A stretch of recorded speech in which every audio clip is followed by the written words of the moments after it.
Avant de commencer ce nouvel épisode, je voulais vous dire quelques mots. Et je dois avouer que lorsque j'ai lancé le podcast, il y a quelques années, jamais j'aurais pu imaginer qu'il résonnerait tant dans vos oreilles, tant dans votre cœur, tant dans votre esprit. Et ça nous dépasse complètement. Aujourd'hui, après 4 millions d'écoutes, je mesure à la fois le chemin parcouru et l'impact de nos conversations qui sont devenues finalement un rituel. Ces moments de partage avec vous ont dépassé mes espérances vraiment les plus folles parce que on a commencé sur ces Facebook Live un peu et puis on a dérivé vers ce podcast et à travers tous vos messages, j'ai compris que ces épisodes n'étaient pas de simples contenus audio, mais des véritables compagnons de route finalement. Alors quand vous m'avez demandé d'écrire un livre qui rassemblait les clés que je vous partage ici, pour avoir un support d'un coup tangible, pour avoir quelque chose que vous pouvez consulter à tout moment, à noter, vous approprier, j'ai d'abord été surprise. Et puis après, j'ai été émue. Et enfin, j'ai été convaincue. Mais je ne me suis pas arrêtée là. J'avais envie d'aller au-delà de la retranscription des épisodes. J'avais envie de compiler des concepts. J'avais envie aussi d'intégrer tous les enseignements de mes livres. Donc, on a été bien au-delà des podcasts. Je travaillais longtemps sur cet ouvrage et je suis ravie de vous apprendre que le livre, ces questions que tout le monde se pose, sera disponible très bientôt, puisque c'est le 25 septembre, en librairie. J'ai vraiment hâte de vous y retrouver. Je vous embrasse très fort et je vous remercie du fond du cœur pour ça. Alors aujourd'hui, place à un nouvel épisode de ces questions que tout le monde se pose.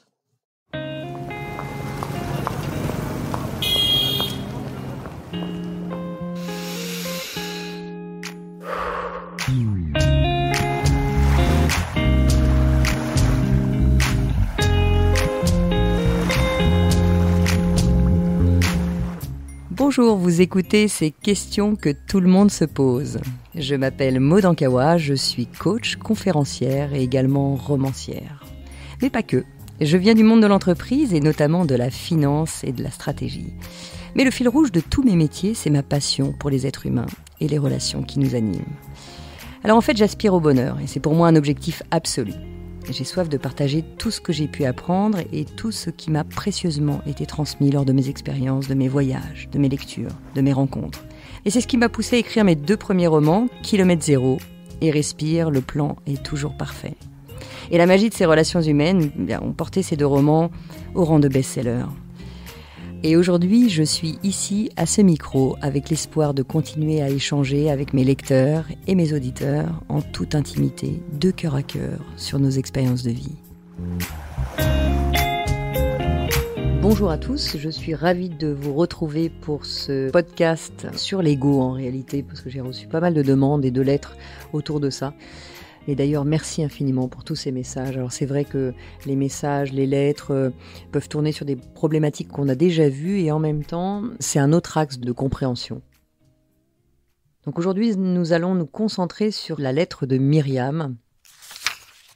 Bonjour Maud, je m'appelle Myriam et je vous écris aujourd'hui car je pense que vous êtes la personne la mieux placée pour répondre à mes questions sur l'ego. Je viens de finir Kilomètre Zéro et même si j'ai beaucoup appris à son sujet, je n'ai pas encore trouvé la solution pour m'en débarrasser pour de bon. Je n'en peux plus d'être constamment sous son emprise, souvent je ne le vois même pas venir et j'ai des réactions inappropriées que je regrette immédiatement. Lorsque mes enfants me font une remarque, je me vexe vite. Lorsqu'on ne m'écoute pas au travail, je suis parfois agressive. Tout cela me fait me sentir vraiment nulle. J'ai l'impression qu'autour de moi, les gens sont meilleurs et qu'en plus, ils arrivent bien mieux à maîtriser leur irritabilité et leur ego. Merci pour votre aide, Myriam. Merci Myriam, merci pour ce message sur l'ego. Parce que déjà, t'en dis beaucoup dans cette lettre, sur les réactions de l'ego. Alors on va y venir parce que c'est vrai que c'est un sujet extrêmement complexe, l'ego. Et en réalité, tu dis que je suis bien placée pour y répondre, mais pas forcément parce que, en fait, beaucoup de gens me disent « j'aimerais m'en débarrasser pour de bon », comme tu l'écris, ou l'exterminer même, j'aimerais exterminer mon ego.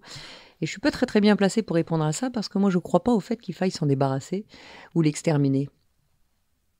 Mais au contraire, d'y mettre de la conscience, simplement l'apprivoiser. Parce que l'ego a aussi des vertus, sauf qu'il a tendance à prendre un tout petit peu trop de place. Donc la première chose pour moi à faire, c'est de commencer à l'identifier, malgré le fait qu'il ait quand même des formes très différentes.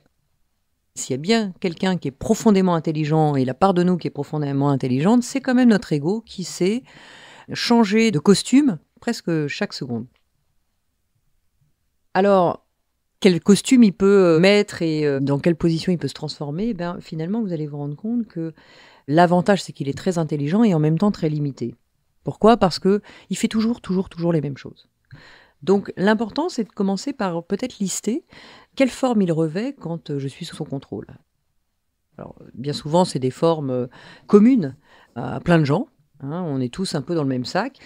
L'ego, par exemple, il nous compare beaucoup. Il nous compare aux autres.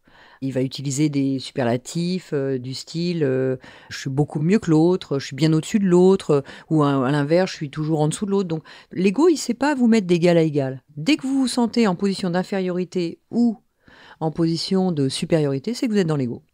Donc l'ego, il compare. L'ego, il utilise, comme je disais, des superlatifs. Il t'explique toujours, c'est toujours sur moi que ça tombe, tu réagis toujours comme ça, ou j'ai jamais le droit à rien, etc., etc. Donc l'ego, il utilise toujours ces superlatifs. Et une fois qu'on en est là, le simple fait d'y mettre de la lumière, déjà, on peut s'en détacher un peu. L'ego, il aime la reconnaissance aussi. Donc quand il n'est pas reconnu, il se sent triste, vous pouvez vous sentir un peu délaissé. L'ego, il aime qu'on le flatte, il aime les compliments, il aime cette reconnaissance. Et il utilise tous les moyens possibles pour y accéder. L'ego, par exemple, il ne sait pas non plus toujours écouter. Il parle beaucoup de lui, l'ego. Et moi je ceci, et moi cela. Donc quelqu'un est en train de t'expliquer quelque chose et que immédiatement, toi, tu cherches à respirer en disant « Ah moi aussi, j'ai fait ci, j'ai fait ça », tu sais que c'est ton ego qui a besoin d'être écouté. Et simplement, il ne sait pas écouter l'autre parce qu'il a l'impression de s'étouffer quand les autres parlent d'eux et pas lui. L'ego, il se défend aussi, il se justifie. Il explique pourquoi il a réagi comme ça, il est sur la défensive. Dès que tu cherches un coupable à ce qui vient d'arriver, tu sais qu'il y a une forme d'ego qui est pas loin. L'ego, par exemple, il n'est pas non plus dans l'instant présent. Il t'explique toujours que c'était mieux avant, que demain ça va être compliqué, que ceci, que cela. Il a du regret pour le passé, il a de l'angoisse pour le futur. Voilà, l'ego, il est jamais dans vivre ce qui est en train de se passer.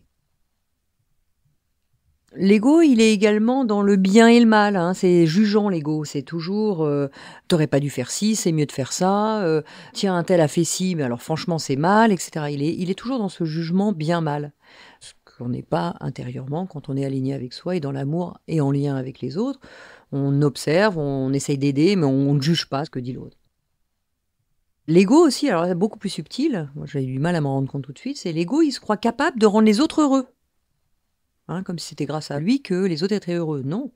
Quand on est encore une fois aligné, on peut partager notre lumière et puis les gens se nourrissent de notre lumière, mais c'est pas grâce à nous, c'est parce qu'ils ont fait quand même la démarche aussi d'avoir envie de se nourrir de notre lumière. Donc l'ego, lui, il croit que c'est grâce à lui que les autres sont heureux. Non. Voilà, donc vous voyez, il y a plein de formes de l'ego et je vous invite vraiment à voir comment le vôtre prend possession de votre vie. Comment vous argumentez pour avoir raison, comment vous comparez, comment vous existez, etc., etc. Là encore, quand on fait un peu la liste de cette façon, il y en a 1000, 2000, 3000, donc vous allez en trouver plein d'autres. Là, je vous donne vraiment quelques exemples juste pour sentir comment intervient l'ego. On se rend compte que quand on est sous l'emprise de l'ego, on n'est plus soi-même. Parce que ce qu'on cherche vraiment à faire, nous, c'est d'être en lien, de garder du lien d'amour avec un grand A, avec les autres. Et c'est à ce moment-là qu'on se sent complètement bien, quand on s'entend bien avec tout le monde, quand on accepte les différences des autres. Mais il y a un truc dans le cœur qui est juste. À l'inverse, quand on cherche à comparer, quand on cherche à avoir raison, quand on cherche à se trouver des bonnes excuses pour être en colère, finalement, on est mal soi-même. Donc, première clé, plutôt que d'essayer d'exterminer son ego, c'est d'essayer de voir comment il agit dans notre vie. Comment il intervient dans ma vie, comment il me pousse à agir, à ne pas être complètement en phase avec moi. Et c'est simplement en commençant à l'observer, en commençant à lister ses façons d'être, que vous allez vous rendre compte qu'il intervient toujours dans les mêmes situations. Donc encore une fois, son intelligence est vite limitée par rapport à la vôtre et celle du cœur, qui ne cherche qu'à être en lien et en amour avec les autres. L'ego, lui, il est tout le temps dans ce conflit, dans ce mal-être pour vous faire croire qu'il vous protège, alors qu'en réalité, il cherche qu'à se défendre et à exister. Mais voyez que dans son besoin de vous faire croire qu'il vous protège, il y a aussi une intention positive. C'est pour ça que je dis, pourquoi exterminer l'ego ? Non. Déjà, on pourrait pas, hein. Comme si c'était une partie de nous, en fait, hein, parce qu'on le sait aujourd'hui, on sait le prouver même scientifiquement, qu'on ne fait qu'un, qu'on n'est qu'une grande masse d'énergie. Mais le simple fait de vous séparer de l'autre, eh ben, c'est de vous séparer d'une partie de soi. Donc, ça, l'ego, il n'est pas en mesure de l'accepter, parce que si on était vraiment qu'un pour lui, ben, ça veut dire que lui disparaît. Donc ça, il va se battre tout le temps pour vous faire croire que, bien sûr que non, l'autre est méchant, l'autre est mieux, l'autre est moins bien, etc., etc. Donc ne cherchez pas à tuer l'ego parce que ce serait vain et ça demande énormément d'énergie, mais plutôt d'accepter cette partie de nous qui a besoin d'exister, qui a besoin aussi de nous faire croire qu'il nous protège. Et puis quand on prend un peu ce recul, ben, on est beaucoup moins sous son emprise. La deuxième clé que j'aimerais partager avec vous, c'est d'observer ces deux parties en nous qui sont en conflit. C'est-à-dire que d'un côté, il y a cet ego qui force, qui veut montrer qui veut reconnaître, qui veut masquer ses peurs, qui veut défendre, etc. Et puis l'autre partie, hein, encore une fois, hein, cette autre partie d'amour qui nous incarne complètement. Et dès qu'on veut être vers ce lien aux autres, dès qu'on arrête de se comparer, dès qu'on arrête de se juger, de juger l'autre, eh bien, il y a un truc qui se détend en nous. Parce qu'il n'y a plus besoin d'exister. Dans ce besoin d'exister à travers l'ego et son besoin de reconnaissance, le besoin d'avoir des compliments, ça demande énormément d'énergie tout ça. Le besoin d'être reconnu demande énormément d'énergie, alors que quand on s'apporte cette énergie d'amour, encore une fois avec un grand A, eh bien, on lâche ce conflit. Donc, comme je vous le disais avant, le simple fait de reconnaître et d'accepter, qu'est-ce qui se passe? L'ego se détend, parce qu'il sait qu'il n'a plus de prise. Dès que je mets de la conscience sur « tiens, là, je suis en train d'essayer d'avoir raison », ah ben ça se détend tout de suite. J'ai plus besoin d'argumenter, d'être vindicative envers l'autre, etc. Ça détend quelque chose. Donc, observez les deux parties et les deux portes dans lesquelles vous allez « tiens, est-ce que je suis dans l'amour ou je suis dans l'ego ?» Et l'avantage, c'est que d'une seconde à l'autre, dès que je lui mets de la conscience, je peux passer d'une porte à l'autre. Et notamment de la porte de l'ego à la porte de l'amour, c'est souvent vers celle-là qu'on a envie de revenir, plutôt que de rester à tout prix, à forcer, à interpeller, à avoir besoin des autres, de montrer que j'existe, etc., etc. Donc première clé, hein, pourquoi tuer l'ego, au contraire, y mettre de la conscience et voir son mécanisme, hein, toutes ces façons d'agir. Et la deuxième, c'est d'observer ces deux parties en conflit chez nous, qui nous permet de passer de l'un à l'autre. La troisième clé, c'est d'observer aussi à quel point l'ego s'identifie à ses pensées. Quand je m'associe à mes pensées, je m'associe en fait à mon ego. L'ego existe à partir du moment où il se donne une forme. Alors voilà, je m'associe à mes pensées, je suis ce que je pense, je suis intelligente parce que je pense comme ci, parce que je pense comme ça. Donc dès qu'on se rattache à nos pensées et qu'on s'identifie à elles, eh bien, on laisse toute la place à l'ego. Dès que je lâche un peu mes pensées et que je suis en lien avec les pensées des autres, avec leur façon de voir les choses autrement, eh bien, mon ego se détend parce qu'il n'a plus d'emprise.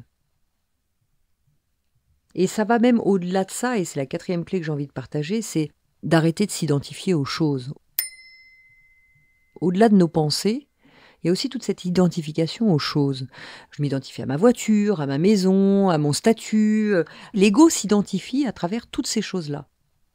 D'ailleurs, bien souvent, on le voit, quand on rencontre des gens, les premières choses qu'on fait, c'est « ah bah alors moi, je travaille dans ci, j'ai X enfants, je suis mariée », comme si on n'existait que parce qu'il y avait ça. Et c'est vrai que l'ego a besoin de construire tout ça pour avoir une vraie image de lui. Mais en réalité, on est bien plus que tout ça.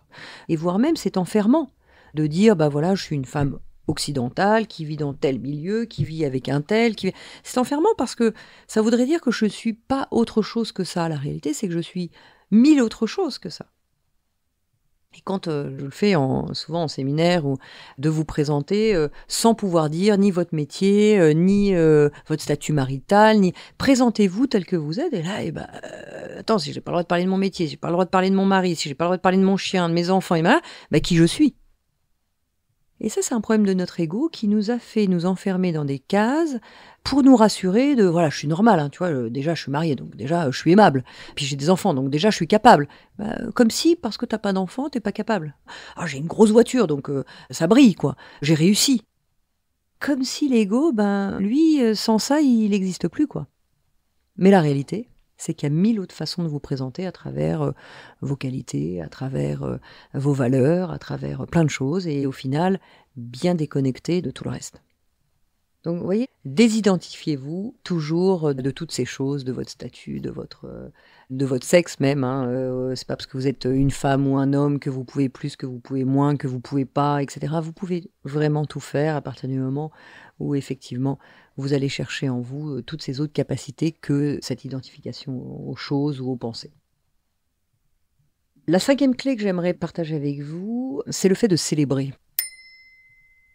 Souvent, je le dis, ça, célébrer dans les podcasts. Vous allez dire, je fais tout le temps la fête. Bah oui, quand même, je célèbre souvent. Alors, célébrer, c'est 1000 façons de le faire.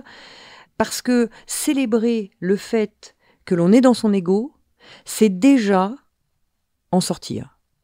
Pourquoi ? Parce que dès que je vois que j'y suis, tiens, là, par exemple, je suis en train de me comparer, exemple, et ben, le simple fait de dire ça, c'est que j'ai mis de la conscience sur le fait que j'observe mon ego, et donc qu'immédiatement je peux en sortir.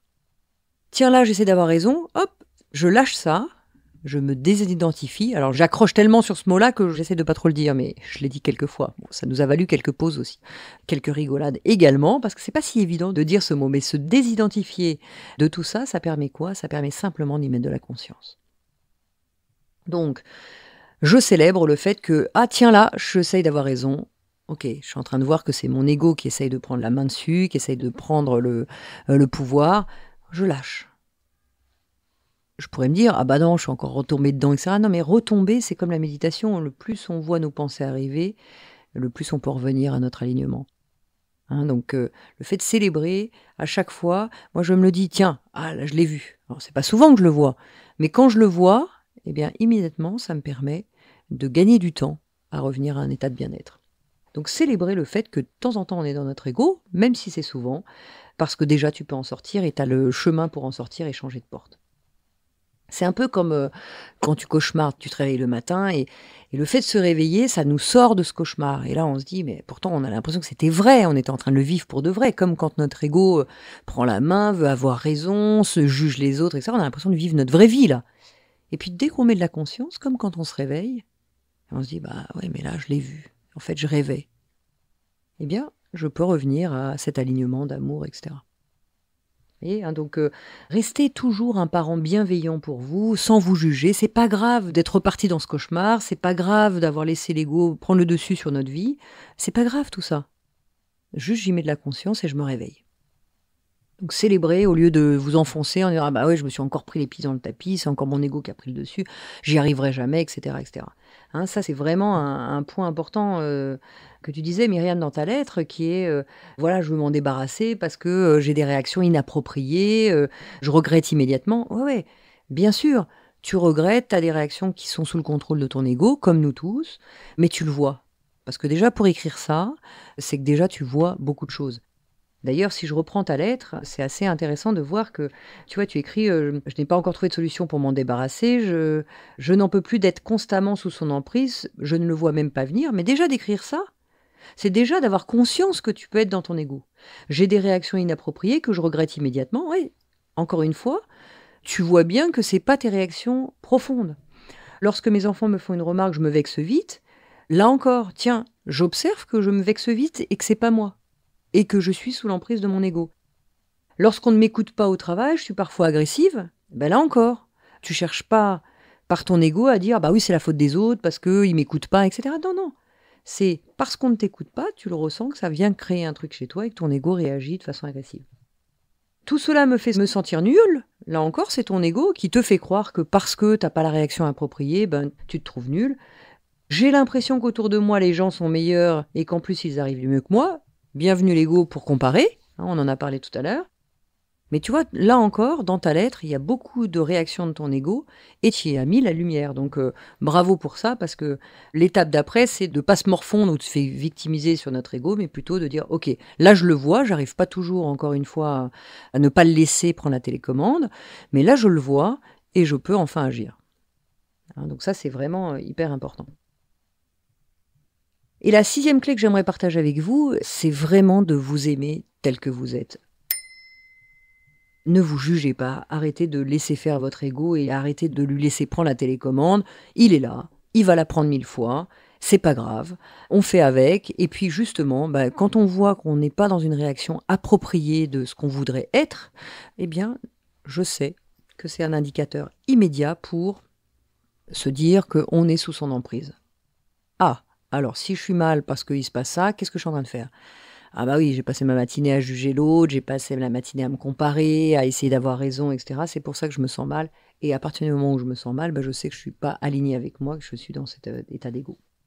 Et justement, quand on arrive à s'aimer davantage, à arrêter de se juger, notre cœur s'ouvre et on a envie d'ailleurs que l'autre grandisse, on a envie de l'aider, on a envie de donner le meilleur de soi, d'écouter ce qu'il a à nous dire, de grandir avec lui, etc. Et il n'y a plus cette peur d'être inexistant comme l'ego peut l'être dès qu'on ne lui donne pas assez d'attention. Et bizarrement d'ailleurs, quand tu lâches ça, quand tu es dans ton cœur, tu n'as plus besoin d'être aimé, tu l'es. Et ça change tout. Donc je vous invite tous, les uns les autres, et puis merci Myriam pour ta lettre, je vous invite vraiment à essayer de passer d'une porte à l'autre, d'observer ce que notre ego est en train de nous dire là, d'observer ce qu'il est en train de nous raconter une nouvelle fois, pour passer à une autre étape, d'être en lien avec l'autre, de lâcher ça, et puis d'écouter, et puis d'apprendre et de grandir, et surtout, de revenir toujours à soi et à son cœur pour grandir vers qui on est. Voilà, je vous souhaite à tous le meilleur. On se retrouve pour un prochain podcast. Je vous embrasse tous très fort. Prenez bien soin de vous. À bientôt. Pour être tenu au courant de sa sortie, n'hésitez pas à vous abonner à ce podcast, me suivre sur les réseaux sociaux sous le nom de Maud Ankawa ou consulter mon site internet maud, MAUD-ankawa, ANKAOUA.com. N'oubliez pas que si vous avez vous-même des questions ou s'il y a des sujets que vous aimeriez que j'aborde dans un futur épisode, vous pouvez m'écrire ou m'envoyer une note vocale à l'adresse podcast.erol@gmail.com. Vous retrouverez toutes ces informations dans le texte de description de l'épisode et je serai ravie de vous retrouver en librairie pour mes 2 romans Kilomètre Zéro et Respire, le plan est toujours parfait. Un grand merci à mon éditeur Erol de m'accompagner dans mon aventure littéraire et de produire ce podcast. Et cet épisode a été réalisé par Margot Roll et Céline Malvaux de l'atelier ENL et monté par Noémie Sudre.